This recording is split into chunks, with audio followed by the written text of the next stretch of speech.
Bible की पहली पुस्तक में दो भाइयों कैन और हाबिल की कहानी है। वे आदम और हव्वा के पुत्र थे जो सबसे पहले मनुष्य थे। बड़ा भाई कैन एक किसान था जो फसल उगाता था, जबकि छोटा भाई हाबिल एक चरवाहा था जो भेड़ों की देखभाल करता था।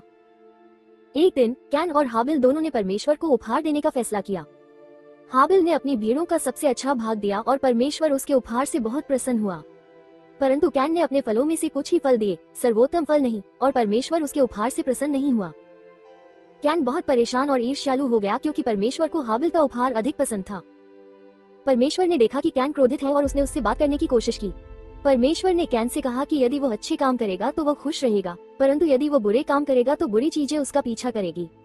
लेकिन कैन हाबिल से ईर्ष्या करना बंद नहीं कर सका। एक दिन जब वे खेत में थे तो कैन का गुस्सा काबू से बाहर हो गया। उसने एक पत्थर उठाया और हाबिल पर फेंका। टक्कर इतनी जोरदार थी कि एबेल की मौत हो गई। जब परमेश्वर ने कैन से पूछा कि हाबिल कहाँ है, तो कैन ने कहा, मैं नहीं जानता, क्या मुझे हर समय अपने भाई की देखभाल करनी चाहिए?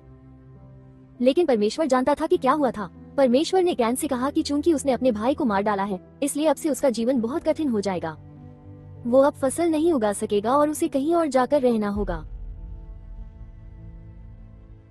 कैन ने चिंता व्यक्त की कि उसकी सजा इतनी बड़ी होगी कि उसे सहना मुश्किल होगा और उसके इस कृत्य के कारण अन्य लोग उसे मार डालेंगे। जवाब में परमेश्वर ने कैन की सुरक्षा के लिए उसके ऊपर एक निशान लगा दिया ताकि कोई भी उसे पाकर उसे नुकसान न पहुंचा सके।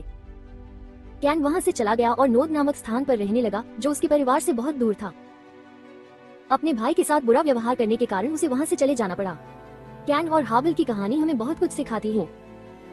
ये दर्शाता है कि ईर्ष्या और क्रोध किस प्रकार बहुत दुखदायी कार्य करने की ओर ले जा सकता है। ये हमें याद दिलाता है कि हमें अपना सर्वश्रेष्ठ प्रयास करना चाहिए और दूसरों के लिए खुश रहना चाहिए तथा ईर्ष्या जैसी बुरी भावनाओं को अपने ऊपर हावी नहीं होने देना चाहिए। कहानी यह भी दिखाती है कि जब लोग बुरे काम करते हैं तब भी परमेश्वर उनकी परवाह करता है और उन्हें सुरक्षित रखना चाहता है।